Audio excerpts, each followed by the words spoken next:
할렐루야. 네, 오늘도 이렇게 주의 전에서 함께 예배드리시는 모든 성도님들, 또 각자의 처소에서 예배 자리에 나오신 모든 성도님들을 주님의 이름으로 환영하고 축복합니다. 앞서 말씀드린 대로 교회에 주차할 공간이 없어요. 그래서 우리가 뭐 지하 주차장이 있는 상황도 아니고 타워 주차장도 없어서, 그래서 오늘 광고를 듣고 이제 차가 좋으면 혼나나 보다, 뭐 이런 거는 아니에요. 네, 몸이 불편하시거나 어린 아이들을 데리고 나오셔야 되거나 짐을 많이 가지고 오는 경우, 또 멀리서 오시는 경우에 어쩔 수 없지만, 행여나 혹시 차를 안 가지고도 교회에 오실 수 있는 분들이 계시면, 교회가 아무래도 주차하고 또 봉사하고 또 공간을 내는데 큰 도움이 될 것 같아요. 그래서 그렇게 하실 수 있는 분들이 마음을 같이 모아주셔서 좀 교회 여러 가지 어려운 사항들이 잘 해결될 수 있도록 함께 협조해 주셨으면 좋겠습니다.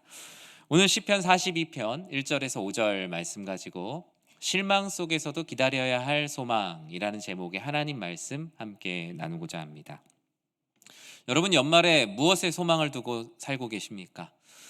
수능을 본 이제 학생들 또 가족들은 이제 이번 주 중에 성적이 발표가 나오거든요. 가채점 결과도 있지만, 혹시나 내가 마킹 잘못한 것 아닐까? 내가 원하는 점수가 나와야 될 텐데, 조바심을 가지고 이 점수와 결과에 소망을 두는 시간이 되기도 할 겁니다. 또는 직장에 다니시거나 기업이나 단체에 속하신 분들은 이제 대부분 아마 연봉 협상도 거의 다 끝났을 거고요. 아니면 내년에 나의 직책들이 결정되는 인사의 결정들을 기다리고 그곳에 소망을 두고 계시는 분들도 계실 겁니다. 연말에 혹시나 나에게 좋은 선물을 주지 않을까 선물을 소망하시는 분들도 있고요. 내년에 막연하게 무언가 잘 되지 않을까라는 소망을 가지고 우리는 12월을 맞이했습니다. 폴 트립이라는 사람이 쓴 은혜 묵상이라는 책을 보니까요, 그 책에서는 사람이 가지는 소망에 세 가지 요소가 있다라고 말합니다. 그것은 평가와 대상과 기대라고 말하더라고요. 특히 첫 번째로 소망이라는 것은 나의 주변이 평가되면서 거기에서 내가 부족한 것을 소망하게 된다라는 거죠. 경제적으로 어려운 분들은 아무래도 경제적인 풍요를 소망하기도 하고요. 마음이 많이 다친 분들은 마음의 평안을 소망합니다. 또는 관계에서 어려움을 겪고 있는 분들은 관계가 잘 회복되기를 소망하죠. 나와 내 주변의 환경에 따라서 우리가 소망하는 것들이 각양각색의 모습으로 다르게 나타납니다. 또 어떻습니까? 소망의 대상이 있습니다. 우리는 하나님을 믿기 때문에 하나님께 소망을 두고 살아가지만, 때로는 우리조차도 하나님이 아닌 것들에 되게 많은 것을 소망하며 살죠. 하나님을 모르는 분들은 우상이 소망의 대상이 되기도 합니다. 하나님이 아닌 우리를 구원할 수 없는 존재에 대해서 많은 소망을 쏟아놓기도 하고요. 이런 신의식이 없거나 신앙이 없는 분들의 경우에도 신이 아닌 그냥 운이나 재수에 많은 것들을 기대며 살아가는, 막연한 것에 소망을 두고 살아가는 분들도 계시죠. 또한 소망의 대상만 정해놓은 것이 아니라 소망의 대상을 향한 나의 기대, 그리고 그 기대감이 그 소망의 대상으로부터 부딪혀서 돌아오기를 바라는 그 기대감으로 우리는 소망을 가집니다. 그런데 소망은 냉정하게 얘기하면 아직 이루어진 건 아니에요. 그러다 보니 걱정과 염려, 또 이것이 계속되면 실망과 낙심과 불안으로 우리의 삶의 주변에 점점 퍼지게 됩니다. 소망의 관련어가 기대하다, 바라다, 생각하다, 꿈꾸다라는 거라면, 실제로는 지금 아직 이루어지지 않은 일이기도 하죠.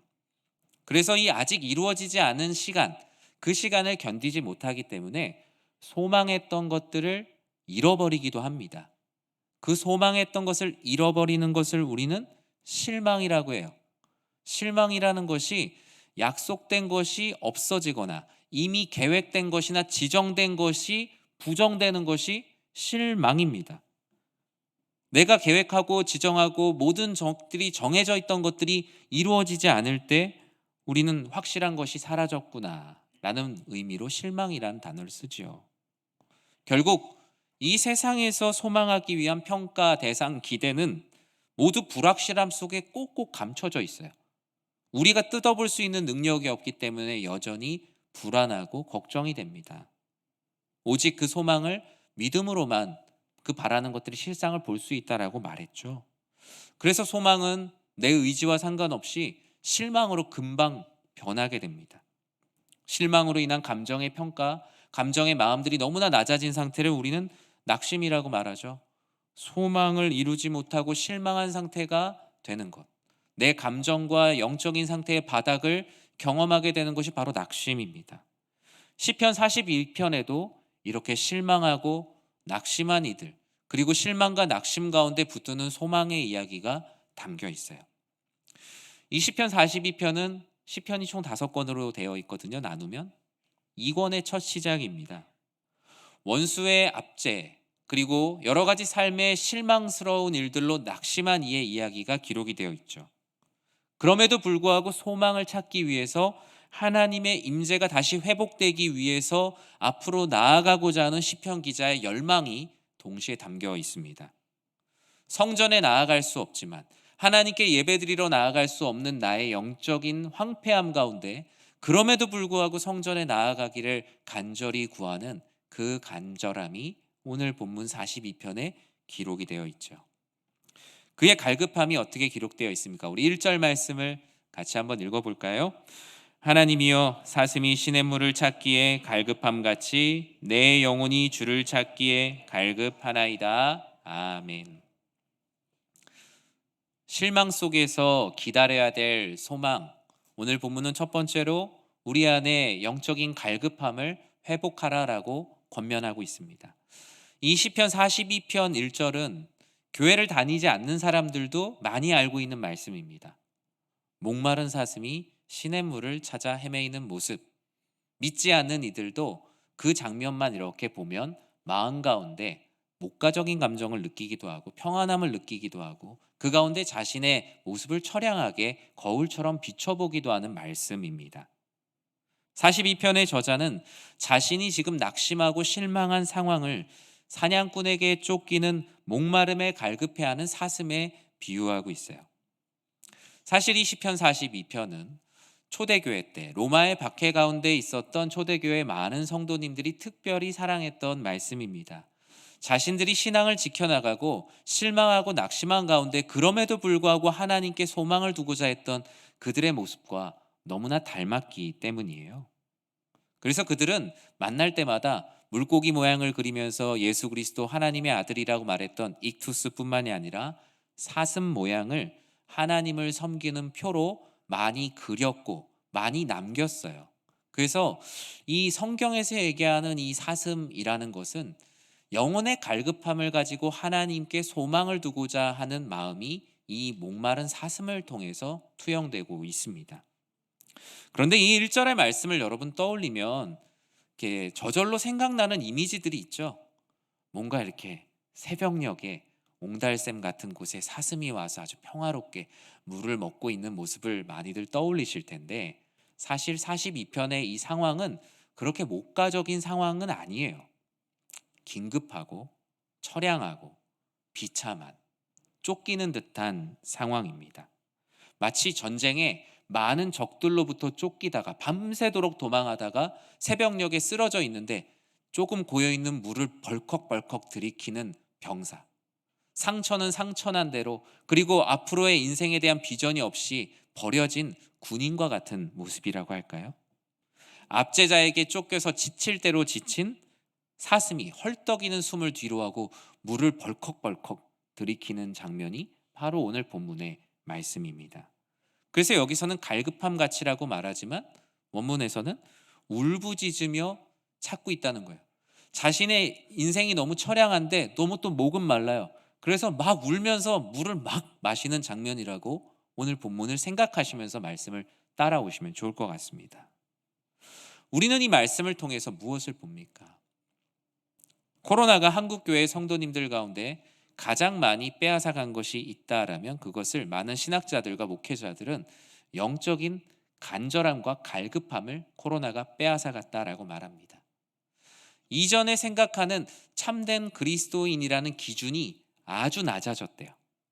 예전에는 그래도 이렇게 예배드리고 이렇게 기도하고 이렇게 하나님 앞에 최소한의 이 정도를 했을 때 내가 그래도 그리스도인이다라는 보이지 않는 어떤 기준이 있었는데 그 기준이 엄청나게 낮아졌다라는 거예요. 아, 내가 이 정도만 해도 그리스도인이라 불릴 수 있겠구나.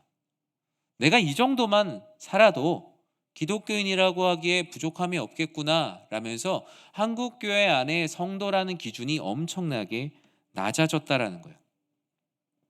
영적인 갈급함이 사라지게 되다 보니까 교회는 여러 가지로 많은 동력을 잃어버리게 되었죠. 그러나 반대로 희망적인 것은 이 코로나가 우리들에게 신앙적으로 중요한 것이 그 영적인 간절함과 갈급함이라는 거예요. 그래서 저마다, 개인마다, 교회들마다 이러한 갈급함을 회복하기 위한 말씀과 기도와 찬양과 영적인 부흥을 위한 발걸음들이 이 코로나 가운데도 계속적으로 시작되고 있다는 것은 우리 안에 하나님께서 주시는 또 하나의 희망이요 소망입니다. 이렇게 코로나로 인해 우리의 갈급함의 그 본질이 그 맨몸, 그 알몸 그 자체로 수면 위로 이렇게 떠오르게 되었어요. 한국교회에 갈급함이 없는 민낯이 코로나를 통해서 드러났다라고 많은 신학자들과 목회자들은 말하고 있습니다. 결국 우리는 이 말씀을 통해서 우리 안에 있는 영적인 갈급함을 회복해야 한다라는 것이죠. 2절 말씀에 보면 이와 같이 말합니다. 같이 한번 읽어볼까요? 내 영혼이 하나님 곧 살아계시는 하나님을 갈망하나니 내가 어느 때에 나아가서 하나님의 얼굴을 배울까? 아멘. 비참한 가운데 살아계신 하나님을 갈망하고 있어요. 그래도 살아 있습니다. 죽은 사람은 갈망할 수가 없죠. 목마름을 느끼지 못합니다. 비록 비참하고 연약하지만 내 안에 영적인 갈급함을 느끼고 있다면 살아 있는 거예요. 내가 아직 살아날 힘과 용기와 희망이 아직 있습니다. 그런데 그거를 수행할 수 있는 능력이 없는 거예요. 목은 마른데 가서 물을 떠먹을 수 있는 능력이 없어요. 그 가운데 하나님께서는 실망 가운데 기다려야 될 두 번째 소망으로 너희의 있는 자리에서 하나님의 임재, 그 하나님의 능력을 구하라 라고 말씀을 하십니다. 갈급함, 영적인 갈급함이 저마다 모든 성도님들에게 있습니다. 그리고 나의 지금의 신앙의 상태가 하나님 앞에 분명히 100점이 아니라는 것을 다 알고 있어요. 그런데 왜 그렇게 하지 못합니까? 바로 나의 어떤 의지의 문제이기도 하고 능력의 문제이기도 하고 내 삶을 둘러싼 삶에 더 빨리 해결해야 되는 것과 같은 많은 문제들. 우리 인생에서 내가 너무나 육체적으로 지쳤고 마음이 힘들고 때로는 하나님 앞에 그런 마음이 내 안에 없기도 합니다.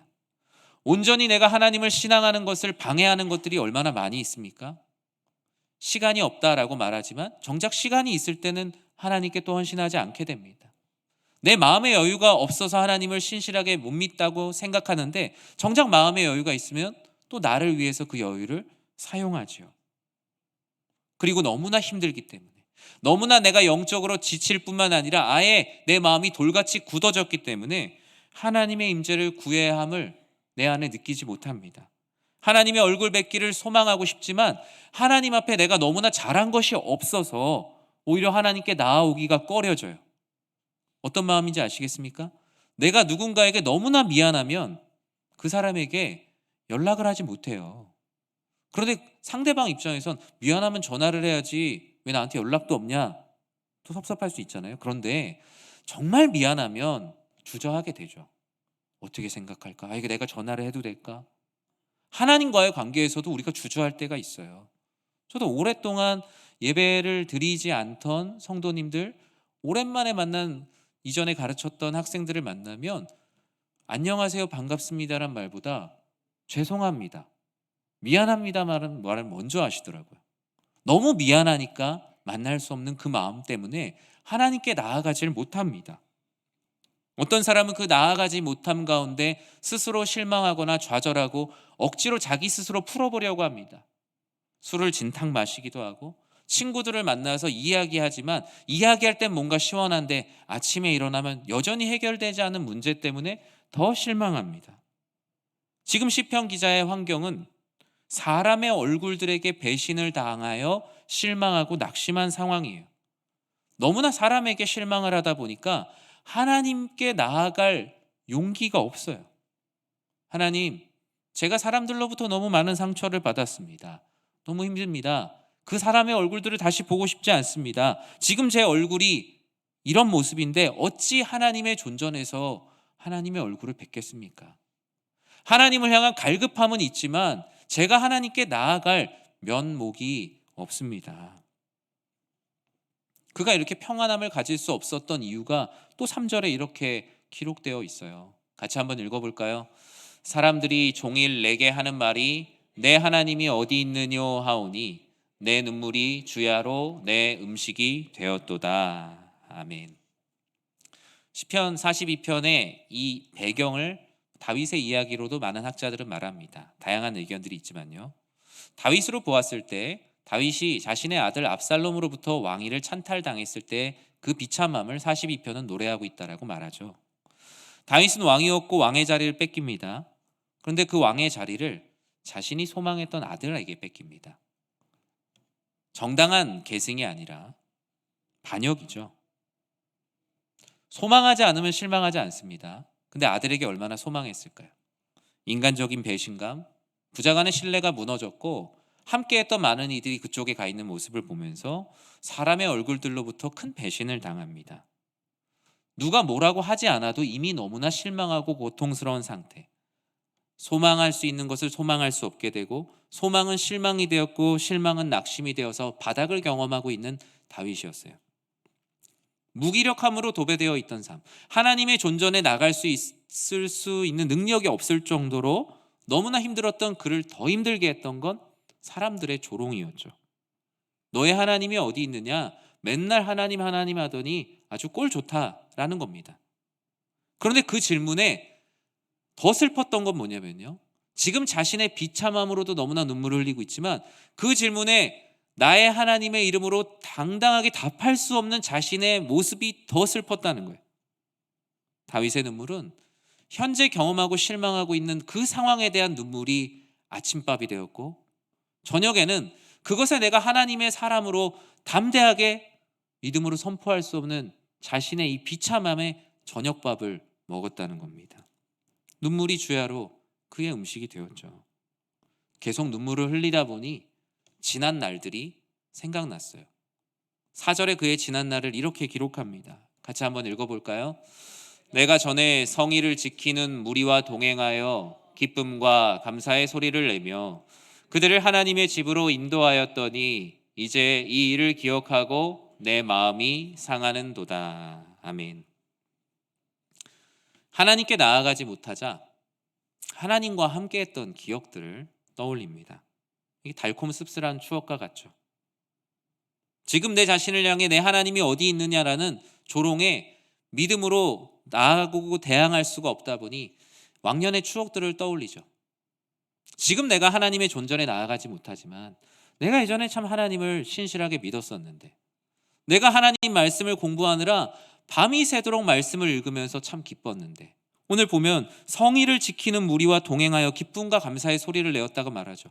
공동체가 함께 하나님을 예배하고 기도하고 또 하나님 앞에 모여서 하나님의 사람으로서 최선을 다하여 이웃을 사랑하고 섬겼던 모든 시간들이 그에게는 이제 오히려 자신을 힘들게 하는 아픔이 되었어요. 그것들을 떠올릴수록 현재의 모습이 더욱더 비참하게 느껴졌어요.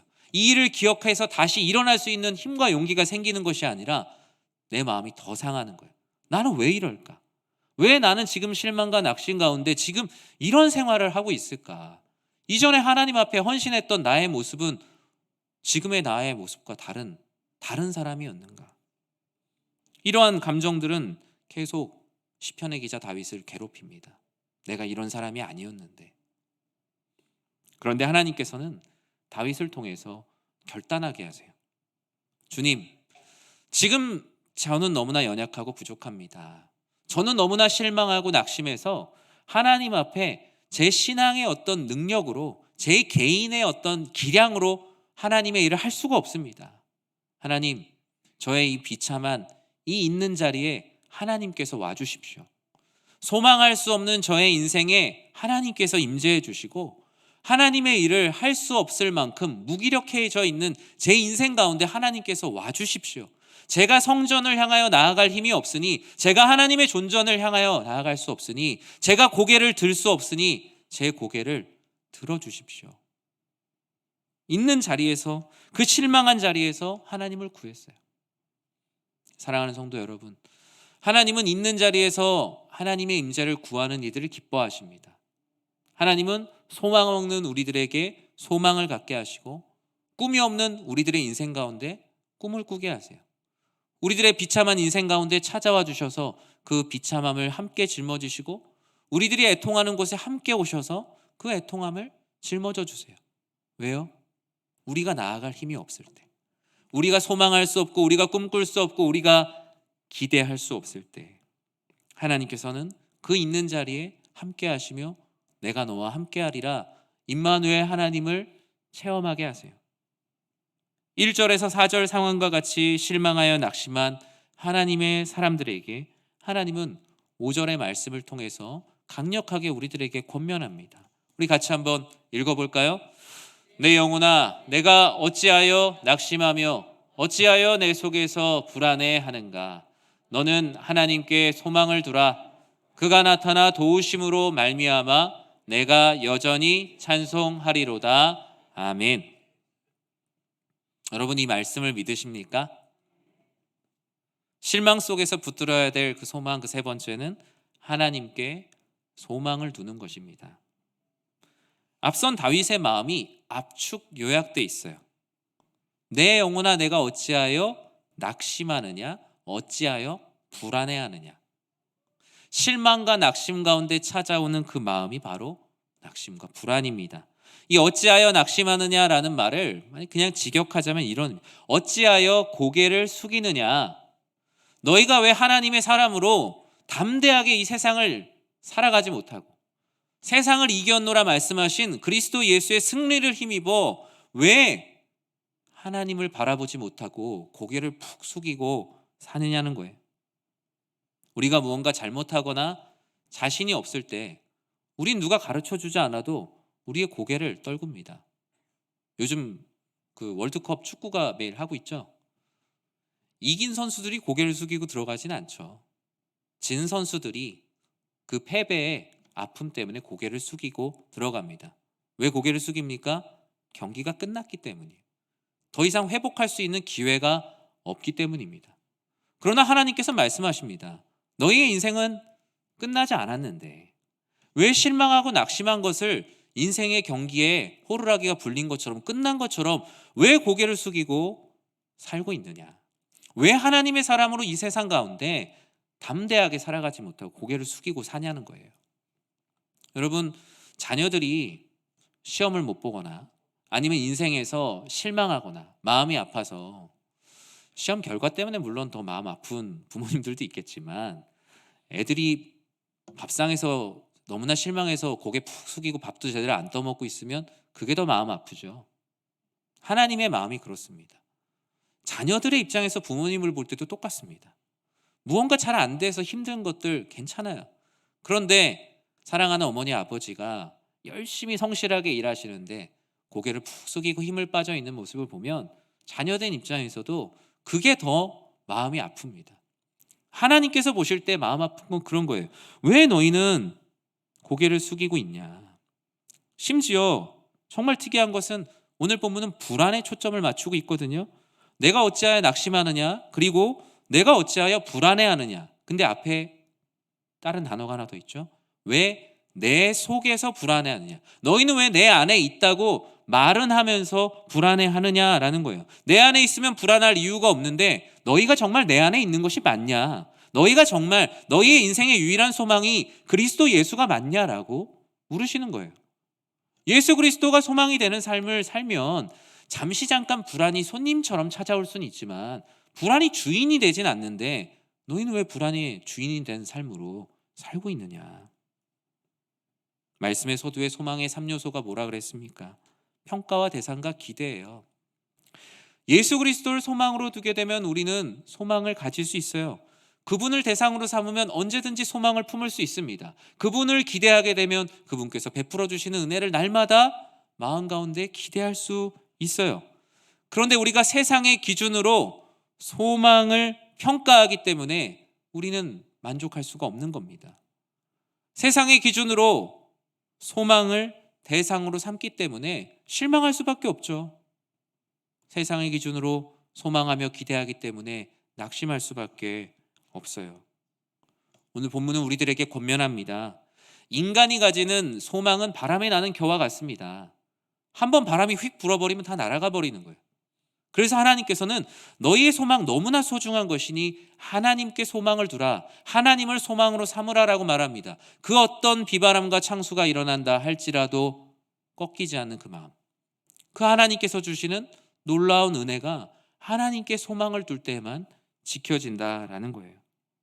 이렇게 세상을 소망의 대상으로 삼지 않고 세상에서 소망을 기대하지 않고 하나님께 소망을 두는 자, 하나님께서 어떻게 말씀하십니까? 하나님께서 나타나셔서 도우실 것이다. 우리가 하나님께 소망을 둘 때 하나님께서 우리들의 삶에 나타나셔서 우리를 도우십니다. 그것이 바로 실망과 낙심 가운데 하나님께 소망을 두는 자에게 주시는 은혜지요. 낙심한 우리의 얼굴을 들어서 주를 바라볼 때 하나님의 도우심이 우리들의 삶에 비로소 나타납니다. 5절 하반절을 개역 한글판에서는 이렇게 말씀하고 있어요. 너는 하나님을 바라라. 그 얼굴의 도우심, 그 얼굴의 도우심을 인하여 내가 오히려 찬송하리로다. 고개를 숙이고 너의 그 시냇물에 비춰진 너의 얼굴만 바라보면 답이 없다. 고개를 들어서 하나님의 얼굴, 너를 바라보고 있는 그 하나님의 얼굴빛을 구하라. 그러면 실망하고 낙심하지 않고 오히려 찬송하게 될 것이다. 그것이 바로 오늘 말씀에서 얘기하는 결론 아니겠습니까? 이 얼굴의 도우심, 직역하면 얼굴의 구원입니다. 하나님의 얼굴의 빛을 통하여서 너희를 구원하시는 그 얼굴빛을 바라보라. 사람이 스스로 얼굴에 빛을 내지 말고 하나님의 얼굴로부터 비춰지는 빛을 받으라. 그리해야만 너희가 빛을 낼 수 있는 빛의 자녀가 된다라는 거예요. 그 하나님의 얼굴을 비추시는 가장 극적인 사건이 바로 예수 그리스도께서 이 땅에 오신 거예요. 하나님께서 구원하시는 그 얼굴의 구원, 그 얼굴빛을 비추시는 그리스도 예수의 나타나심을 기다리는 것이 바로 이 대림절 기간 우리가 기다려야 할, 실망과 낙심 가운데서도 소망해야 될 주님의 은혜예요. 즉 대림절은 주님의 나타나심을 기다리는 겁니다. 말씀을 맺습니다. 대림은 우리가 나눴던 대로 임하시기를 기다리는 거죠. 헬라어 에피파네이아라는 그 뜻 그대로 한다면 이미 오기로 한 분, 약속된 분이 나타나심을 기다리는 것이 대림입니다. 막연히 그냥 우연히 재수로 오는 사람을 기다리는 게 아니라 이미 오기로 약속된 분이 오시기를 기다리는 것이 대림입니다. 예수님께서 이 땅에 우리를 구원하시고자 오시는 그 오심은 약속된 오심이죠. 대림은 막연한 기다림이 아니라 이미 약속된 그리스도 예수를 기다리는 참된 기다림이 있는 계절인 것입니다. 우리가 세상의 기준으로 평가하고 세상의 기준으로 대상을 삼고 기대한다면 우리는 실망과 낙심 가운데서 벗어날 방법이 없습니다. 주님을 알지 못하는 삶은 조명을 비추면 밝지만 조명이 꺼지면 보이지 않는 잿빛 얼굴과 같은 삶이에요. 스스로를 밝힐 수 없기 때문이에요. 그래서 주님은 주님의 얼굴을 우리들에게 비춰주십니다. 작년 재림절에 제가 말씀을 드렸죠. 크리스마스 트리에 대한 말씀을 드렸어요. 크리스마스 트리의 나무에는 발광체를 달지 않았어요. 발광체는 아니지만 빛을 반사할 수 있는 것들을 달았습니다. 이 금색으로 된 거, 은색으로 된 거, 그리고 흰색 솜들, 스스로 빛을 내지 못하죠. 하지만 빛을 받을 때 빛을 냅니다. 트리에 발광체가 아닌 반사체를 다는 이유는 빛 대신 예수 그리스도를 기다리는 거예요. 그분의 빛이 이곳에 있는 불처럼 켜질 때 스스로 빛을 낼 수 없는 모든 존재들이 그리스도의 영광의 빛을 통하여서 실망과 낙심 가운데 하나님께 소망을 두고 빛된 하나님의 자녀로 산다라는 의미로 대림절의 크리스마스 트리에 발광체가 아닌 반사체를 다는 겁니다. 5절 말씀에 무엇이라고 합니까? 우리 5절 말씀을 다시 한번 고백해 볼까요? 내 영혼아 내가 어찌하여 낙심하며 어찌하여 내 속에서 불안해하는가? 너는 하나님께 소망을 두라. 그가 나타나 도우심으로 말미암아 내가 여전히 찬송하리로다. 아멘. 실망하였던 이들이 여전히 찬송하게 될 것입니다. 낙심하였던 우리가 오히려 찬송하게 될 거예요. 또다시 찬양하게 될 거고 시작하지 못했던 것들 다시 시작하게 될 것입니다. 그것은 우리의 의지나 다짐이나 결심이 아니라 하나님께 소망을 둘 때 비춰주시는 빛의 능력이에요. 여러분이 연말 무엇에 소망을 두고 살아가고 계십니까? 이 대림절 기간 우리의 소망의 기준점을 우리를 구원하시다 우리에게 얼굴빛을 비춰주시는 그리스도 예수께 초점을 맞추는 시간이 되길 진심으로 축복합니다. 그리하여서 여러분 안에 실망하고 낙심하고 빛을 내지 못했던 모든 인생이 주 예수의 얼굴빛을 통하여 밝게 빛나는 축복의 삶이 되시길 진심으로 축원합니다.